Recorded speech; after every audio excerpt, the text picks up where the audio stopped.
Daniel pasal 4 hari Senin tanggal 27 Oktober 2025.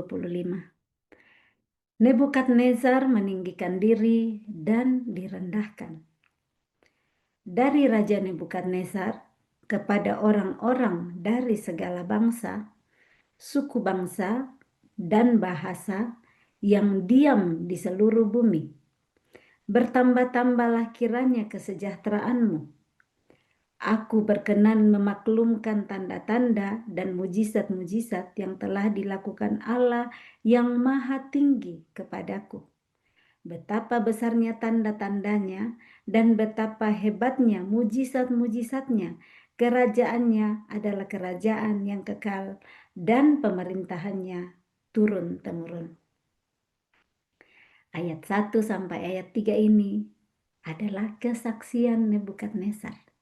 Dia bersaksi bahwa dia Raja Nebukadnezar, dia sebutkan posisinya sebagai raja, dan dia mau sampaikan kesaksiannya ini kepada orang-orang dari segala bangsa, suku bangsa, dan bahasa yang diam di seluruh bumi, termasuk saudara dan saya hari ini yang membaca kesaksian Nebukadnezar. Dia berkata, bertambah-tambahlah kiranya kesejahteraanmu. Dia mulai dengan memberkati setiap pendengar, setiap kita yang membaca kesaksian dari Nebukadnezar ini. Dia doakan, bertambah-tambahlah kiranya kesejahteraanmu. Ayat 2, aku berkenan memaklumkan tanda-tanda dan mujizat-mujizat yang telah dilakukan Allah yang Maha Tinggi kepadaku. Nah, ini kesaksiannya ya. Aku berkenan, aku melakukan ini, mau memaklumkan, menceritakan tanda-tanda dan mujizat-mujizat Tuhan yang telah dilakukannya kepadaku. Dia nggak cuma bilang Allah, tapi Allah yang Maha Tinggi. Ada pengakuan dari dari Nebukadnezar bahwa Allah itu yang Maha Tinggi. Allah yang Maha Tinggi, yang paling tinggi. Kalau seperti itu dia mengakui. Betapa besarnya tanda-tandanya dan betapa besarnya mujizat-mujizatnya. Kerajaannya adalah kerajaan yang kekal dan pemerintahannya turun-temurun. Pengakuan kesaksian dari Nebukadnezar, raja dari Babel, yang kita baca di pasal 3 bikin patung emas yang dia minta semua orang untuk sujud menyembah patung itu saat sangkakala dan segala macam bunyi-bunyian dibunyikan. Sampai memasukkan ke dalam perapian yang panasnya sangat-sangat panas, dipanaskan 7 kali lipat kepada Sadrak, Mesak, dan Abednego yang tidak mau menuruti perintahnya. Nah, ini kita lanjut dulu membaca kesaksian dari Nebukadnezar. Ayat 4. Aku Nebukadnezar, diam dalam rumahku dengan tenang dan hidup dengan senang dalam istanaku. Dia tidak bilang lagi, aku Raja Nebukadnezar. Dia mulai rendah hati saat bersaksi. Ini kesaksiannya, dia sudah rendah hati untuk mengakui aku Nebukadnezar. Dia rendah hati mengakui Allah yang Maha Tinggi. Kita lanjut dulu. Aku Nebukadnezar, diam dalam rumahku dengan tenang dan hidup dengan senang dalam istanaku. Wah, ini kedamaian ya. Hidup tenang, hidup senang, bahagia, tidak ada masalah di dalam istana. Semua dilayani, dia memimpin dengan enak-enak. Semua baik-baik saja di dalam hidup Nebukadnezar. Ayat 5. Lalu aku mendapat mimpi yang mengejutkan aku, dan hayalanku di tempat tidurku, serta penglihatan-penglihatan yang kulihat menggelisahkan aku. Sampai satu hari, dia mendapat mimpi yang membuat dia kaget. Dia menjadi gelisah dengan apa yang dia lihat di dalam mimpinya. Jadi dari hidup tenang dalam rumah dan istananya, hidup senang satu hari dia dapat mimpi yang membuat dia terkejut dan menjadi gelisah. Maka aku mengeluarkan titah bahwa semua orang bijaksana di Babel harus dibawa menghadap aku, supaya mereka memberitahukan kepadaku makna mimpi itu. Kemudian orang-orang berilmu, ahli jampi, para kasdim, dan ahli nujum datang menghadap, dan aku menceritakan kepada mereka mimpi itu. Tetapi mereka tidak dapat memberitahukan maknanya kepadaku. Masih ingat waktu Nebukadnezar bermimpi di pasal 2 dari pembacaan kita Daniel pasal 2? Dia mimpi tapi nggak mau ceritakan mimpinya. Dia mau orang ceritakan mimpinya sekaligus memberitahu maknanya. Kali ini dia mimpi tetapi dia memberitahukan mimpinya kepada ahli-ahli yang dia panggil untuk memberitahukan maknanya kepada dia. Kita lanjut dulu. Ini ahli-ahli jampi, para kasdim, ahli nujum, orang berilmu, semuanya datang karena dipanggil dan tidak ada satupun dari mereka yang dapat memberitahukan makna mimpi itu kepadanya.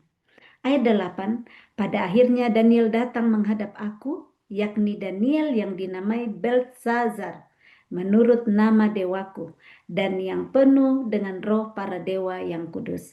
Jadi karena yang lain bukan karena ya, yang lain nggak bisa, yang para ahli-ahli, akhirnya Daniel datang menghadap Nebukadnezar. Nah, Daniel ini dinamai Beltesazar menurut nama dewa dari orang Babel. Dan dia percaya, ini kan lagi kesaksian Nebukadnezar ya. Jadi yang cerita ini Nebukadnezar, dia bilang Daniel ini yang penuh dengan roh para dewa yang kudus. Dia tahu dan mengakui bahwa Daniel penuh roh dewa yang kudus. Dan di pasal yang kedua kita lihat bagaimana dia memuji Allahnya Daniel saat dia menceritakan mimpinya dan maknanya kepada Nebukadnezar. Di Daniel pasal 3 dia memuji Allahnya Sadrak, Mesak, dan Abednego saat mereka diselamatkan dari pembakaran yang menyala-menyala. Tetapi kita lihat perjalanan selanjutnya, bagaimana hidup Nebukadnezar dengan semua yang dia saksikan, keajaiban-keajaiban melalui Daniel, Sadrak, Mesak, dan Abednego yang taat kepada Tuhan. Kita lanjut dulu ayat yang berikutnya, masih ada di ayat 8. Lalu kuceritakan kepadanya mimpi itu. Lalu Beltesazar, kepala orang-orang berilmu. Jadi ini Beltesazar, Daniel itu kita ingat juga sudah diangkat menjadi kepala dari semua orang-orang bijaksana di Babel. Jadi disebutkan, dikonfirmasi lagi oleh Nebukadnezar di ayat 9. Hai Beltesazar, kepala orang-orang berilmu, aku tahu bahwa engkau penuh dengan roh para dewa yang kudus dan bahwa tidak ada rahasia yang sukar bagimu. Dia ngaku bagaimana roh Tuhan ada pada Daniel dan tidak ada rahasia yang sukar bagi Daniel. Karena ada Tuhan yang menolong dia. Sebab itu inilah riwayat penglihatan mimpi yang kudapat, maka ceritakanlah kepadaku maknanya. Adapun penglihatan yang kudapat di tempat tidurku itu demikian. Di tengah-tengah bumi ada sebatang pohon yang sangat tinggi. Pohon itu bertambah besar dan kuat, tingginya sampai ke langit dan dapat dilihat sampai ke ujung seluruh bumi. Daun-daunnya indah, buahnya berlimpah-limpah. Padanya ada makanan bagi semua yang hidup. Di bawahnya binatang-binatang di padang mencari tempat bernaung, dan di dahan-dahannya bersarang burung-burung di udara, dan segala makhluk mendapat makanan daripadanya. Kemudian dalam penglihatan yang kudapat di tempat tidurku itu, tampak seorang penjaga, seorang kudus turun dari langit. Ia berseru dengan nyaring, demikian katanya, tebanglah pohon itu dan potonglah dahan-dahannya, gugurkanlah daun-daunnya dan hamburkanlah buah-buahnya. Biarlah binatang-binatang lari dari bawahnya dan burung-burung dari dahan-dahannya.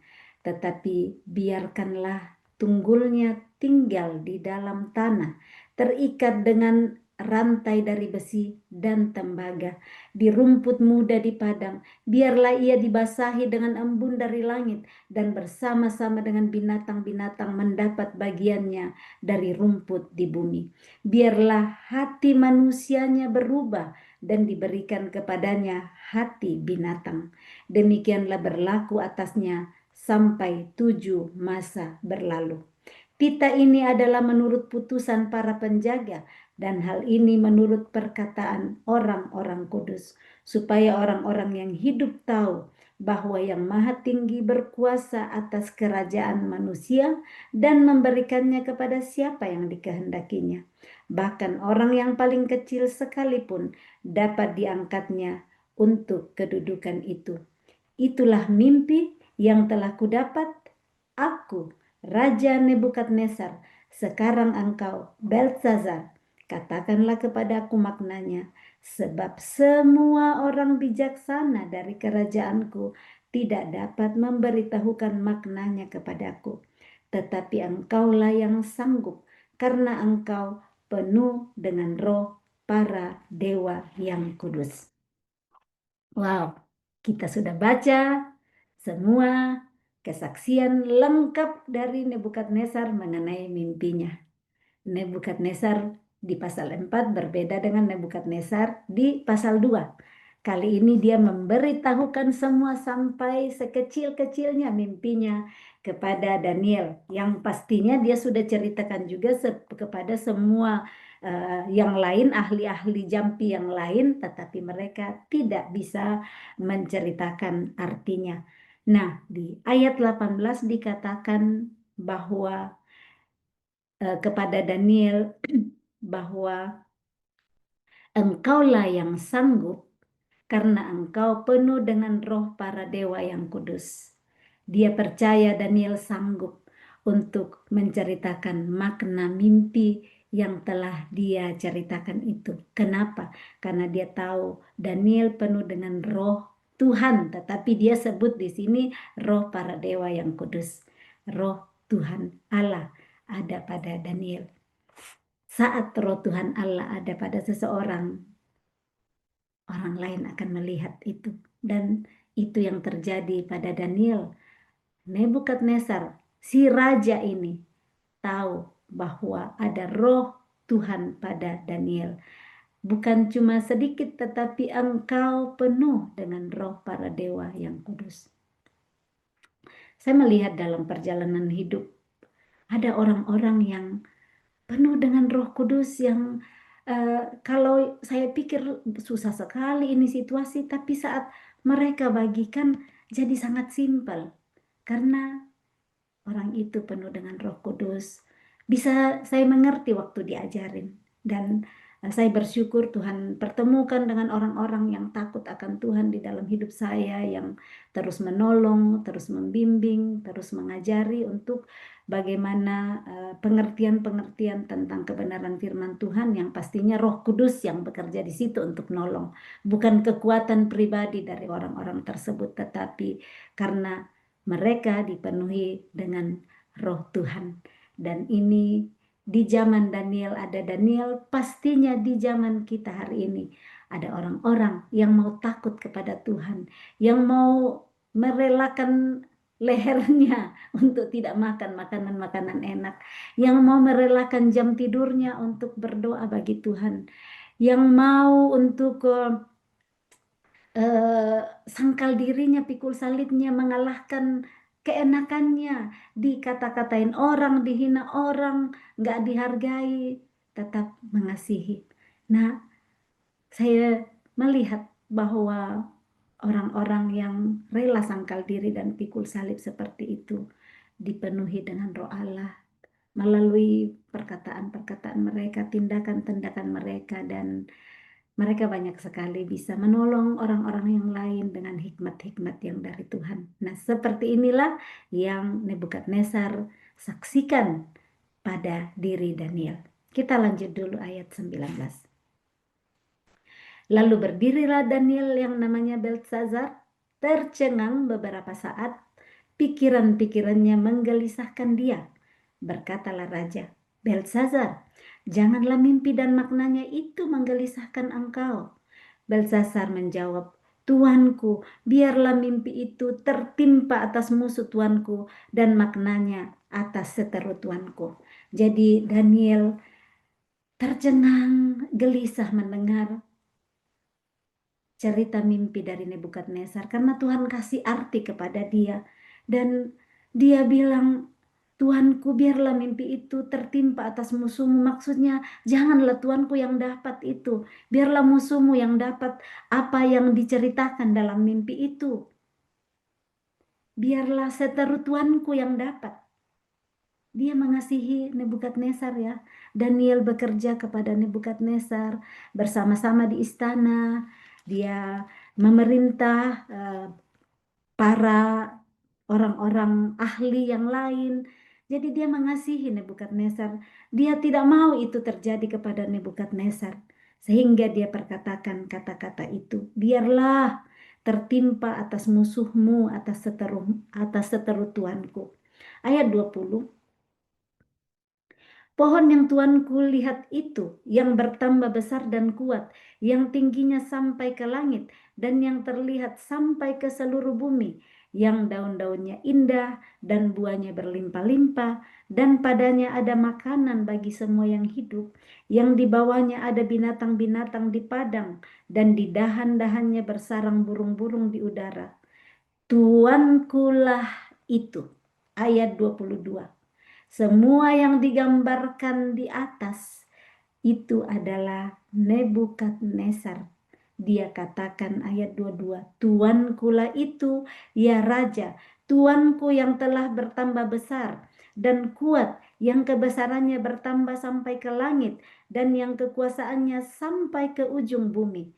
Tentang yang Tuanku Raja lihat, yakni seorang penjaga, seorang kudus yang turun dari langit, sambil berkata, tebanglah pohon ini dan binasakanlah dia, tetapi biarkanlah tunggulnya ada di dalam tanah, terikat dengan rantai dari besi dan tembaga, di rumput muda di padang, dan biarlah ia dibasahi dengan embun dari langit, dan mendapat bagiannya bersama-sama dengan binatang-binatang di padang, hingga sudah berlaku yang demikian atasnya, sampai 7 masa berlalu.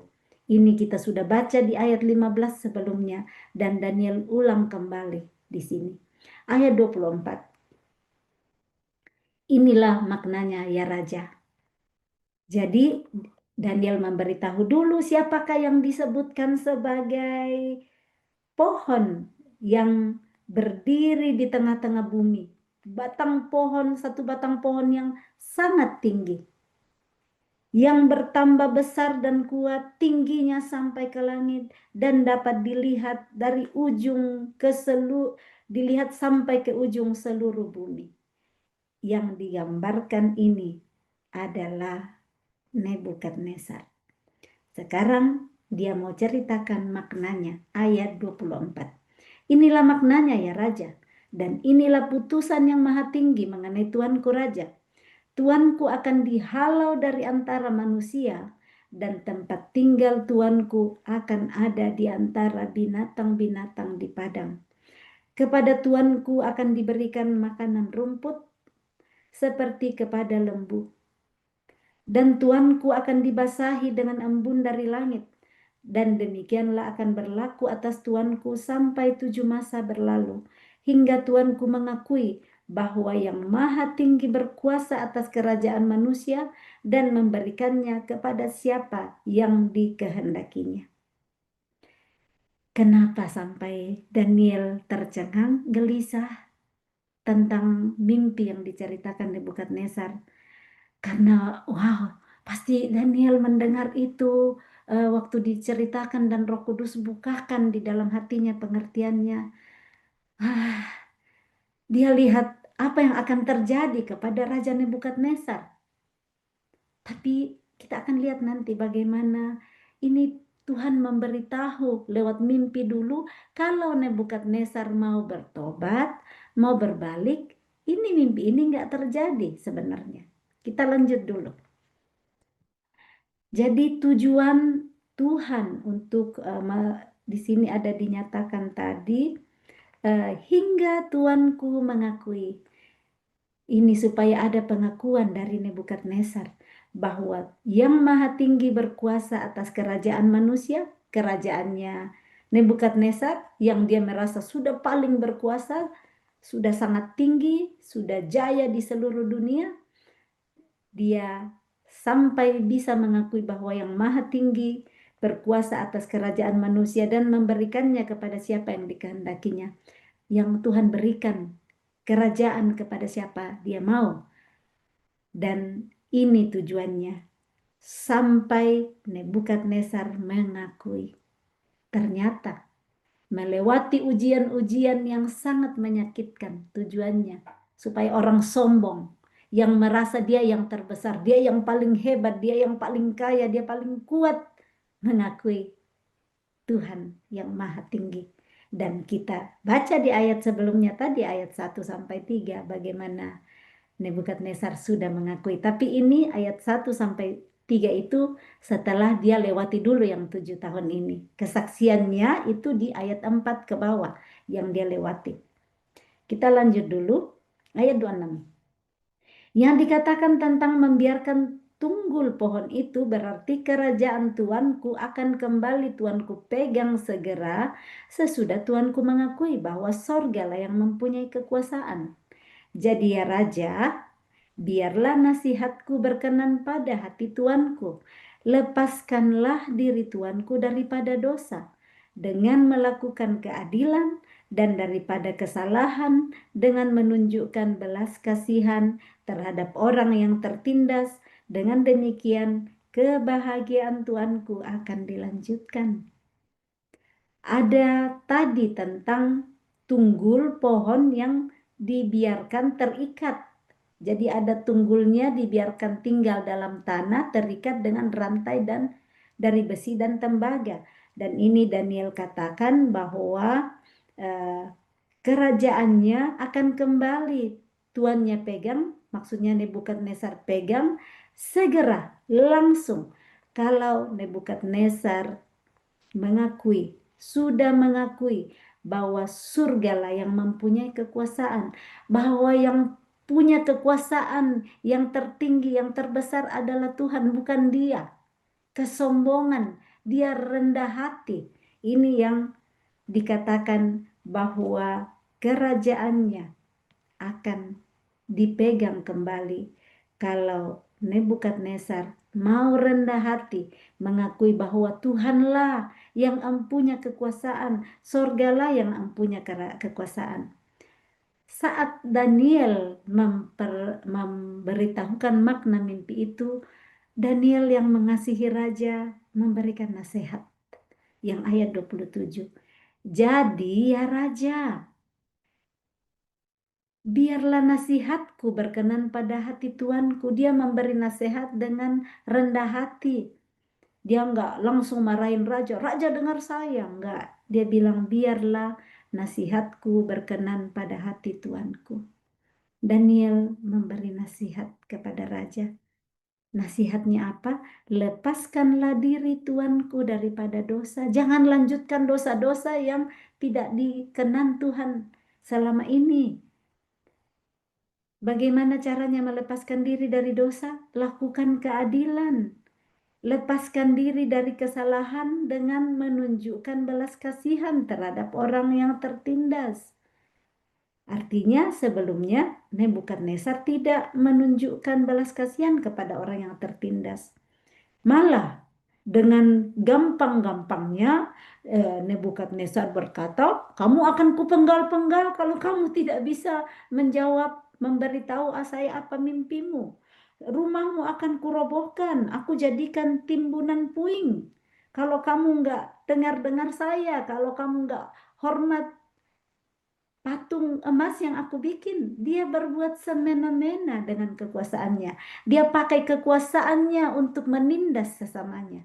Dia tidak pakai kekuasaannya untuk mengasihi umatnya, mengasihi rakyatnya, bangsanya, tetapi dia pakai kekuasaannya, bertindak semena-mena. Bahkan orang-orang yang menolong dia, kalau dia tidak mau bilang mimpinya di ayat 2, kita bisa baca bagaimana menjengkelkannya. Nebukadnezar minta semua orang pintar untuk kasih tahu mimpinya dan beritahu artinya. Dan kalau tidak bisa kasih tahu, mereka akan dipenggal-penggal. Mereka akan dihancurkan rumahnya. Jadi kurang lebih ini yang kita bisa tahu kesalahan-kesalahan apa yang dilakukan oleh Nebukadnezar dan apa yang dia tidak tunjukkan belas kasihan terhadap orang yang tertindas. Ini yang Daniel nasihatkan ke dia. Lepaskan diri Tuanku dari dosa, lepaskan diri Tuanku dari kesalahan. Ini tujuannya apa? Dengan demikian kebahagiaan Tuanku akan dilanjutkan. Kebahagiaan mana? Tadi di ayat 4, diam dalam rumahmu dengan tenang, hidup dengan senang dalam istanamu. Itu akan dilanjutkan. Kalau Tuanku Raja rela untuk lepaskan dirinya dari dosa dan melakukan keadilan. Kalau dia mau untuk melepaskan diri dari kesalahannya. Itu semua kebahagiaannya akan dilanjutkan. Tetapi kita lihat apa yang Nebukadnezar lakukan. Apa dia dengar-dengaran nasihat dari Daniel yang sudah dengan rendah hati berkata, biarlah ya Raja, biarlah nasihatku berkenan pada hati Tuanku. Ayat 28. Semuanya itu terjadi atas Raja Nebukadnezar. Sebab kita ulang ya, saya ulang. Semuanya itu terjadi atas Raja Nebukadnezar. Apa itu semuanya itu? Semua yang dilihatnya di dalam mimpinya, yang diceritakan Daniel maknanya kepada dia. Semuanya itu terjadi atas Raja Nebukadnezar. Sebab, kenapa? Ayat 29. Kenapa semuanya itu terjadi? Sebab setelah lewat 12 bulan, jadi 12 bulan lewat setelah Daniel menceritakan arti dari mimpinya ini. Ada waktu 1 tahun Tuhan kasih kepada Nebukadnezar untuk bisa sadar. Untuk bisa lakukan apa yang dinasehatkan Daniel kepada dia. 1 tahun loh Tuhan kasih waktu. Supaya dia tinggalkan dosanya. Supaya dia lepaskan dirinya dari kesalahan. Supaya dia bertindak adil. Supaya dia berbelas kasihan kepada orang. Tetapi dikatakan di sini, sebab setelah lewat 12 bulan, ketika ia sedang berjalan-jalan di atas istana raja di Babel, berkatalah raja, bukankah itu Babel yang besar itu, yang dengan kekuatan kuasaku dan untuk kemuliaan kebesaranku telah kubangun menjadi kota kerajaan? Wow, begitu bangganya dia berjalan-jalan di atas istananya dan dia lihat, wow, inilah istana Babel, inilah Babel yang besar, yang kekuatanku yang membuatnya dengan kuasaku. Untuk apa? Untuk kemuliaanku, untuk kebesaranku. Jadi semuanya telah kubangun. Aku, dan aku. Dari aku, oleh aku, dan kepada aku. Ya, padahal firman Tuhan berkata, ini untuk kita pelajari. Firman Tuhan saya ulang lagi baca hari ini. Supaya kita tidak ikut apa kata Nebukadnezar, kita tidak pakai cara hidup Nebukadnezar, tetapi kita hidup sesuai dengan cara firman. Roma 11 ayat 36. Di sana dikatakan apa yang harus kita hidupi setiap hari. Sebab segala sesuatu adalah dari Dia dan oleh Dia dan kepada Dia. Bagi Dialah kemuliaan sampai selama-lamanya.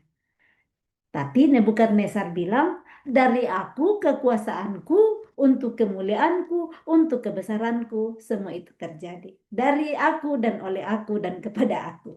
Sangat berbalik dengan apa yang untuk kemuliaan Tuhan.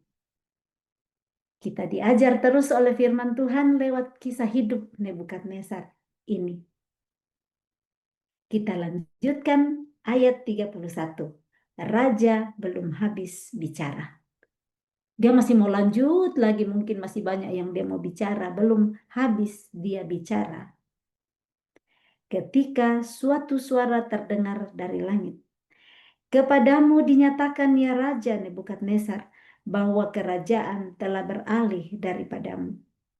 Wow, kalau lagi bangga-bangganya, melihat semua kekuasaannya, melihat semua yang dia kerjakan dan begitu hebatnya Babel, begitu menjadi kota kebesaran, menjadi kota kerajaan yang luar biasa, dan tiba-tiba suara itu datang bahwa kerajaan telah beralih daripadamu. Bukan engkau lagi yang jadi raja seperti itu. Ayat 32, engkau akan dihalau dari antara manusia, dan tempat tinggalmu akan ada di antara binatang-binatang di padang. Kepadamu akan diberikan makanan rumput seperti kepada lembu, dan demikianlah akan berlaku atasmu sampai 7 masa berlalu, hingga engkau mengakui bahwa yang maha tinggi berkuasa atas kerajaan manusia, dan memberikannya kepada siapa yang dikehendakinya. Tepat seperti yang dia sudah lihat dalam mimpinya, tepat seperti maaf, dia nggak lihat dalam mimpinya ini ya, tepat seperti yang Daniel sudah sampaikan kepadanya makna mimpinya itu. Seorang raja yang merasa dirinya hebat, berkuasa, dia sudah melakukan semua untuk Babel, menjadikan Babel menjadi satu kerajaan besar. Tiba-tiba ditarik dari singgasana kerajaan, dan bukan cuma turun dengan nantinya beristirahat dengan tenang di satu tempat, tidak, dia dihalau. Engkau akan dihalau dari antara manusia. Tidak ada lagi di antara manusia tempat tinggalnya, dari rumah yang tenang, istana yang membuat dia senang tinggal dengan tenang di situ, dia dihalau dari antara manusia, dan tempat tinggalnya ada di antara binatang-binatang di padang. Betapa menyakitkan konsekuensi yang dihadapi oleh Nebukadnezar. Sudah dikasih tahu lewat mimpi, sudah diberitahu oleh Daniel artinya akan terjadi bagaimana, sudah dinasehati Daniel untuk menanggalkan dan meninggalkan, melepaskan dosa-dosanya, tetapi 12 bulan, 1 tahun waktu yang diberikan kepada dia, dia tidak pakai. Pelajaran untuk kita hari ini. Selagi masih ada waktu. Kita tidak tahu Tuhan kasih kita waktu 12 bulankah seperti Nebukadnezar? Atau mungkin cuma 1 hari? Atau mungkin cuma 1 minggu? Atau 1 bulan? Biarlah setiap hari kita belajar untuk menghitung hari-hari kita, supaya kita memperoleh hati yang bijaksana.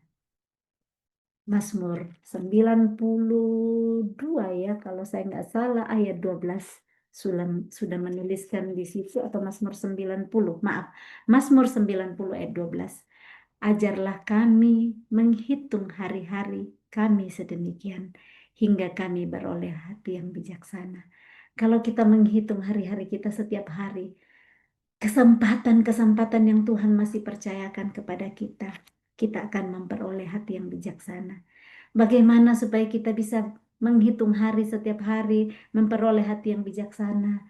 Teruslah firman Tuhan yang kita pakai mengisi hati kita, supaya kebijaksanaan dari Dia turun ke dalam hidup kita, supaya hati kita semakin bijaksana, supaya kita nggak melihat hari-hari kita saja seperti oke, berjalan saja, nggak apa-apa, saya sudah dinasehatin orang, tapi ya saya kan masih sehat, saya kan masih kuat, saya kan masih berkuasa. Nggak mungkin lah saya nantinya sakit. Nggak mungkin lah nanti saya diturunkan dari tahtaku, dari jabatanku, atau apa saja. Kita lihat bahwa di tengah-tengah puncak kejayaan Nebukadnezar, dia menjadi sombong, dia menjadi angkuh, dia tidak dengar nasihat daripada Daniel. Dia direndahkan serendah-rendahnya. Nggak pernah kita dengar cerita seperti ini. Seorang raja diturunkan tiba-tiba dari tahtanya, dihalau dari antara manusia, dan hidupnya tinggal di antara binatang di padang.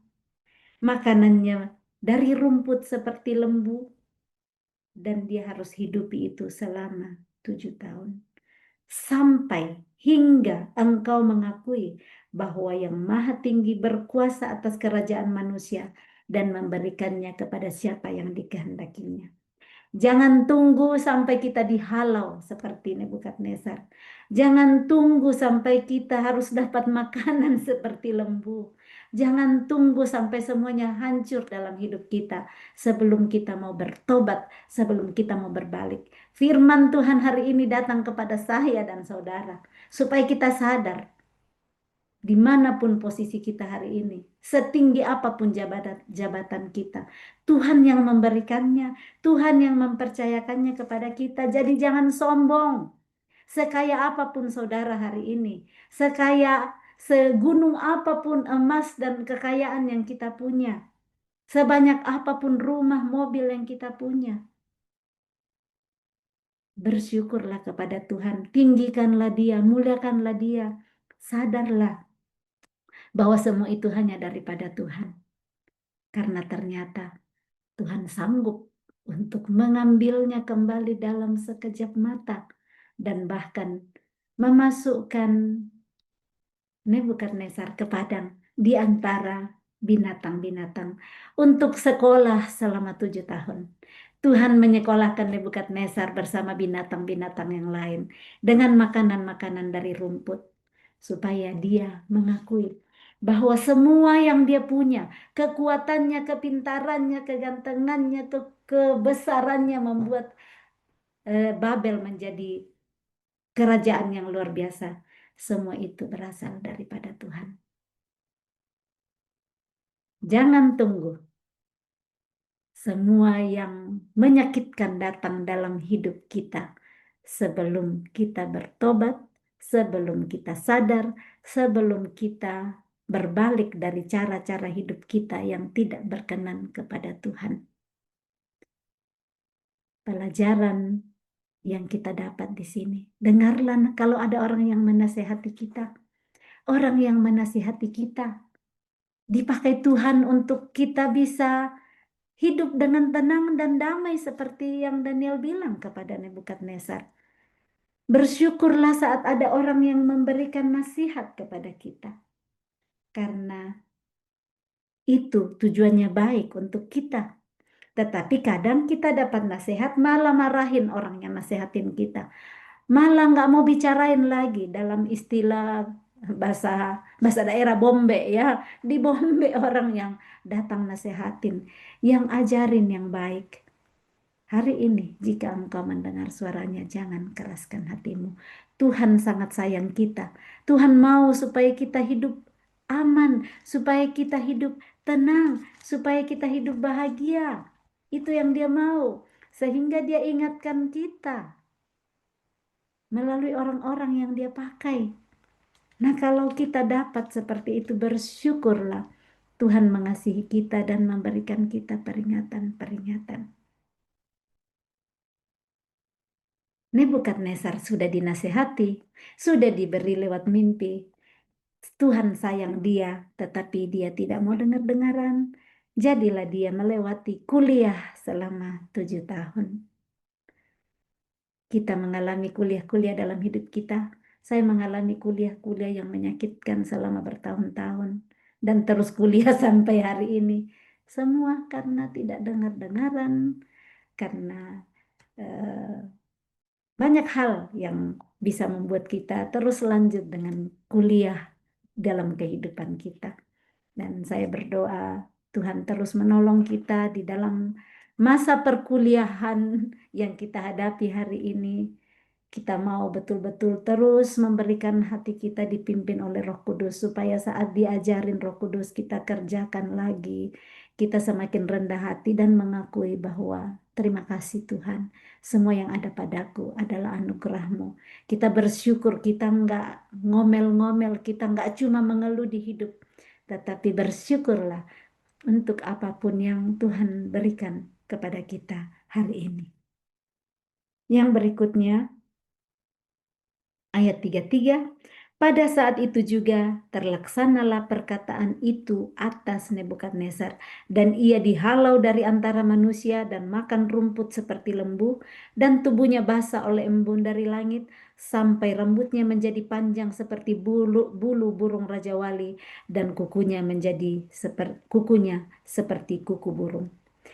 Ayat 34, tetapi setelah lewat waktu yang ditentukan, aku, Nebukadnezar, menengadah ke langit dan akal budiku kembali lagi kepadaku. Dia kehilangan akal budi selama 7 tahun.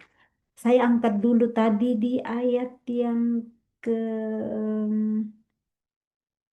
berapa ya yang tentang hati itu. Saya baru diingatkan untuk membaginya. Yang dia akan diberi hati binatang.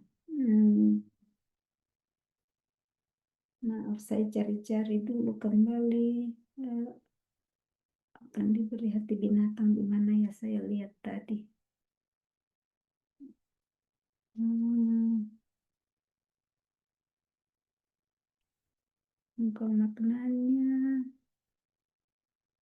dapat dirumput sebentar. Ini ayat 16 ya. Biarlah hati manusianya berubah dan diberikan kepadanya hati binatang. Demikianlah berlaku atasnya sampai 7 masa berlalu.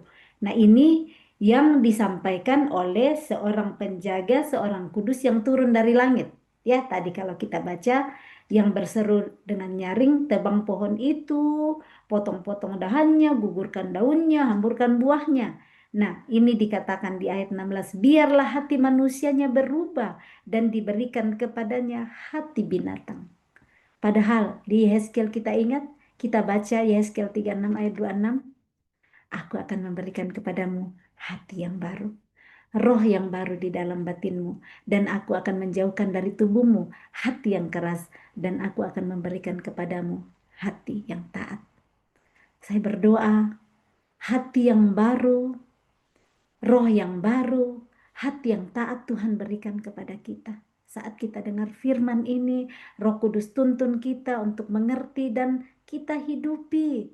Mulai saat ini, saat kita dengar selesai baca firman, kita praktekkan yang kita dengar dan baca ini. Supaya bukan hati binatang yang diberikan kepada kita. Ini Nebukadnezar diambil daripadanya, dikeluarkan hati manusianya, diubah, berubah, dan diberikan kepadanya hati binatang.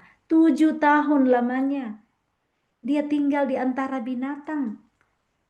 Tetapi setelah lewat waktu itu, ayat 34, akal budinya kembali lagi kepadanya. Dia lewati proses, pastinya untuk akal budinya kembali kepadanya 7 tahun itu. Saya percaya Nebukadnezar merenung-renungkan semua apa yang sudah terjadi dalam hidupnya, apa yang sudah dia kerjakan selama dia dipercaya jadi raja, semua perbuatan-perbuatannya, dosa-dosanya, kesalahan-kesalahannya dia renungkan dan dia lihat bagaimana hanya anugerah Tuhan yang bisa membawa dia menjadi raja. Dan dia berkata di sini, menengadah ke langit. Dia ngaku, aku Nebukadnezar, menengadah ke langit dan akal budiku kembali lagi kepadaku.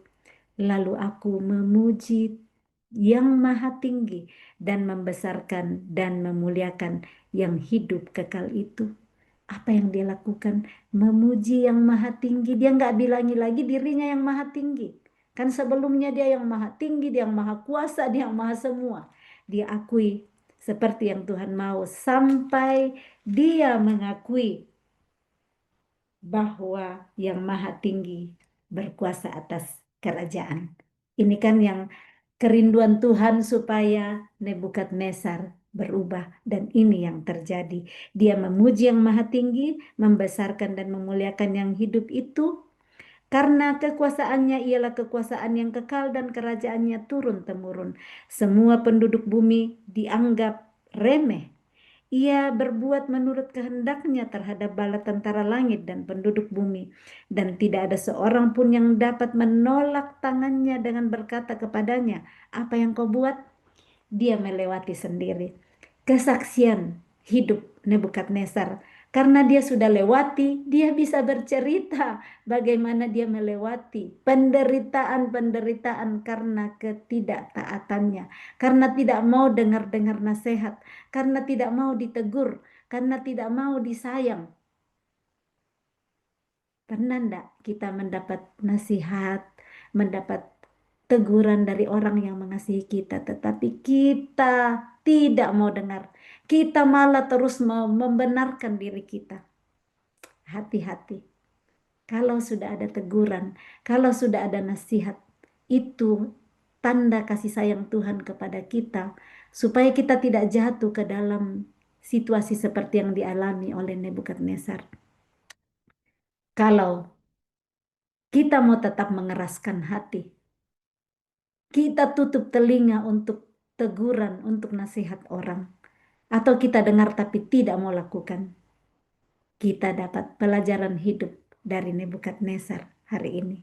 Dia tahu bahwa tidak ada seorang pun yang dapat menolak tangan Tuhan dengan berkata, "Apa yang kau buat?" Dia tidak bisa bilang, "Tuhan, apa yang kau buat? Kenapa engkau ubahkan hatiku menjadi hati binatang, hati manusiaku jadi hati binatang? Kenapa engkau bawa aku di tengah-tengah binatang di padang? Kenapa kau sekolahkan aku dengan penderitaan begini?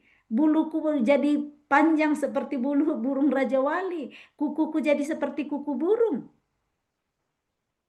Dia bilang, tidak seorang pun yang dapat menolak tangannya dan bilang, "Apa yang kau buat?" Tuhan berkuasa, Tuhan penuh kasih, Tuhan penuh pengampunan. Dia terus mau, kerinduan Tuhan hanyalah supaya kita beroleh hidup, hidup dalam kelimpahan. Dia pakai segala cara untuk tolong kita. Cara seperti Nebukadnezar diberi mimpi supaya sadar, berbalik, tetapi 12 bulan tidak dipakai Nebukadnezar, sehingga perlu dimasukkan dulu di karantina di sekolah kehidupan selama 7 tahun di padang bersama binatang-binatang. Ayat 36. Pada waktu akal budiku kembali kepadaku, kembalilah juga kepadaku kebesaran dan kemuliaanku untuk kemasyuran kerajaanku. Para menteriku dan para pembesarku menjemput aku lagi. Aku dikembalikan kepada kerajaanku, bahkan kemuliaan yang lebih besar dari dahulu diberikan kepadaku. Saat akal budinya, artinya saat dia sadar bahwa benar yang terbesar, yang termulia, yang terkuat adalah Tuhan. Dia sadar di sana. Dia mengakui, dia memuji Tuhan. 7 tahun dia lewati. Kembali semua kebesarannya, kemuliaannya untuk kemasyuran kerajaannya. Dikembalikan semua. Para menterinya, para pembesarnya menjemput dia lagi. 7 tahun loh seperti binatang. Tetapi kalau Tuhan yang mau angkat kembali, Tuhan sanggup angkat.